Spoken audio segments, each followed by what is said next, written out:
Quelque chose d'étrange m'est arrivé aujourd'hui. Avec un copain, on a éternué pile en même temps. Ça ne m'était jamais arrivé de toute ma vie. Et là, je me suis posé une question. Et si les habitants du monde entier, les 7,5 milliards de personnes, éternuaient pile en même temps? Dans le pire des cas, il pourrait y avoir des accidents sur la route. Après tout, nos yeux se ferment automatiquement quand on éternue. Au fait, est-ce que tu sais pourquoi?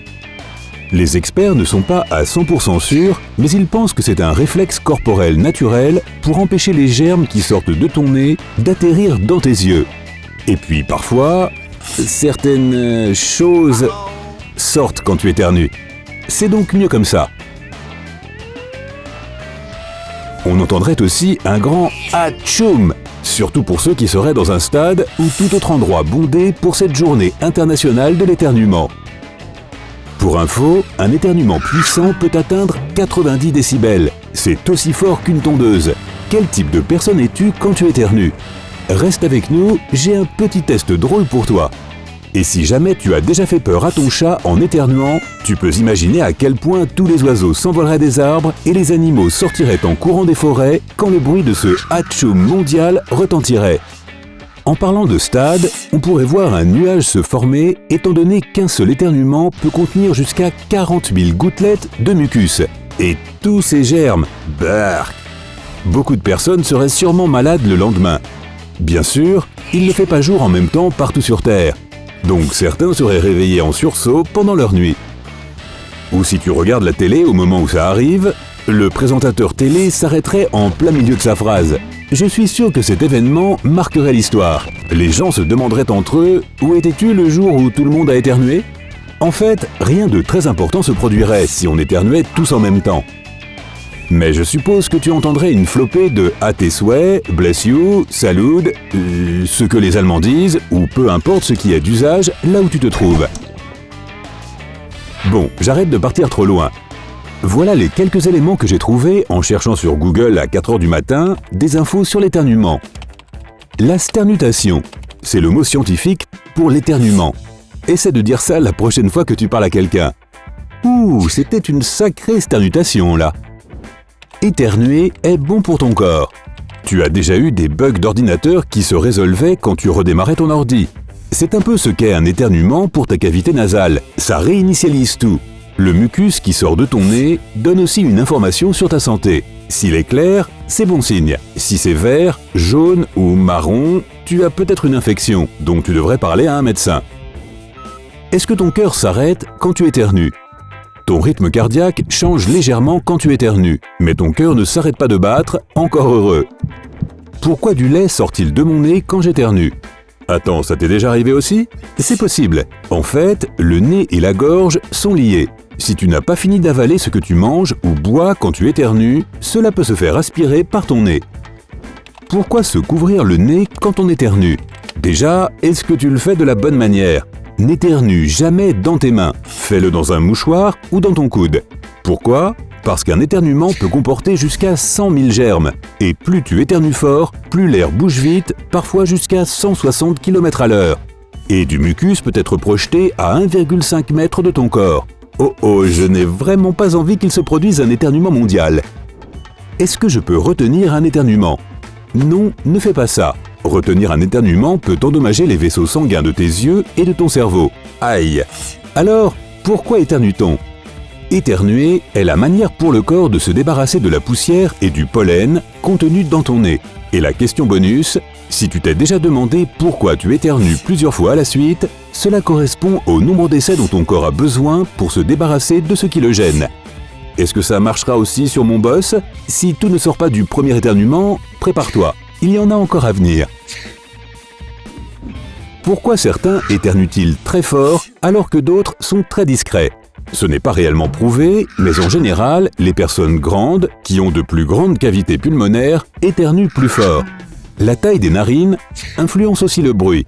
La prochaine fois que tu entends quelqu'un éternuer avec un petit tsit, regarde discrètement la taille de ses narines. Fais pareil si tu entends un gros atchoum. Les scientifiques pensent que c'est lié. En fait, d'après l'experte en langage corporel, Patty Hawood, qui était à la tête de l'étude réalisée par Benadryl, il existe 4 types d'éternueurs. Regardons ça ensemble. Dis-moi dans les commentaires lequel tu es. Numéro 1, l'éternueur sensible. C'est un éternueur discret. Tu vois le genre. Il se recouvre le nez et la bouche quand il sent que ça va venir. Il fait naturellement attention aux autres et ne veut pas les gêner. En général, il s'excuse après pour avoir fait du bruit. 2. L'éternueur juste. Ces personnes sont méthodiques et veulent tout faire parfaitement. Elles vont aussi se couvrir le nez en éternuant, mais sans faire attention aux autres. Elles veulent seulement éternuer correctement. Tant qu'elles le font de la bonne manière et qu'elles ne dispersent pas de germes, tout va bien. 3. L'éternueur banzai. Ils sont très efficaces. Ils veulent que ça sorte et ça doit sortir maintenant. Ils n'ont pas de temps à perdre avec les petites particules gênantes. Il y a bien mieux à faire.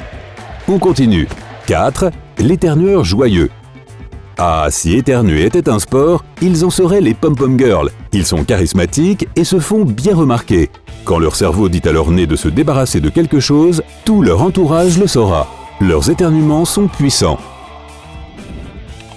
Si tu ne sais pas à quelle catégorie tu appartiens, demande à ta famille et tes amis. Ils sauront, et demande-leur de t'observer dans différentes situations. Car la plupart des personnes éternuent différemment en public et en privé. Tu éternueras forcément différemment dans un restaurant que chez toi. Bon, une dernière info sur les éternuements. À part les éléments évidents comme la poussière, le pollen et le poivre, qu'est-ce qui peut faire éternuer? Le soleil. Eh oui, un réflexe photique a lieu quand on marche dehors et qu'on regarde le soleil ou la lumière qu'il envoie. Donc remercie le soleil la prochaine fois où tu es pris d'une crise d'éternuement lors de ta balade matinale. Des émotions fortes.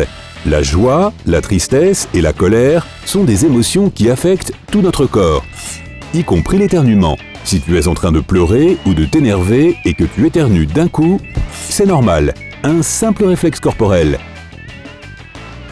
La nourriture épicée, on appelle ça la rhinite gustative. C'est une belle manière de décrire une inflammation des glandes nasales causée par un goût ou une odeur. Étant donné que la nourriture épicée active souvent les glandes sudoripares, qui déclenchent la transpiration, c'est assez commun d'éternuer avec. Le froid. Tu es prêt pour un autre terme scientifique? La vasoconstriction périphérique. On dirait une formule magique. Expectorate mucosium. Mais cela signifie juste que quand il fait froid, la chaleur de ton corps se concentre vers les organes vitaux. Ton nez devient très sec, ce qui peut déclencher un éternuement. Beaucoup boire pendant l'hiver devrait éviter ce phénomène. Les douches chaudes. Si tu te retrouves à éternuer sous la douche, c'est peut-être à cause de l'odeur de ton shampoing, de ton après-shampoing ou de ton savon. Si tu as commencé à éternuer avant de te mettre tout ça, tu es peut-être allergique à ton eau de douche, notamment à cause du chlore qu'elle contient. Le chocolat noir. Tu te souviens de cet éternuement photique causé par le soleil? Le chocolat noir a un effet similaire chez un quart de la population, et c'est génétique. Les boissons gazeuses. Nous avons tous un récepteur TRPA1 sur notre langue. Quand on boit une boisson à bulles, le dioxyde de carbone qu'elle contient active ce récepteur. Quand beaucoup de récepteurs sont activés d'un coup, notre corps produit plus de salive et peut déclencher un éternuement ou une quinte de toux. Et le mot de la fin, souviens-toi de ce conseil d'Elsa dans La Reine des Neiges. Si tu dois éternuer, c'est mieux de le libérer. Si tu as appris quelque chose de nouveau aujourd'hui, aime cette vidéo et partage-la avec un ami. Et voici d'autres vidéos cool que tu aimeras sûrement. Choisis juste celle de gauche ou de droite et reste avec sympa.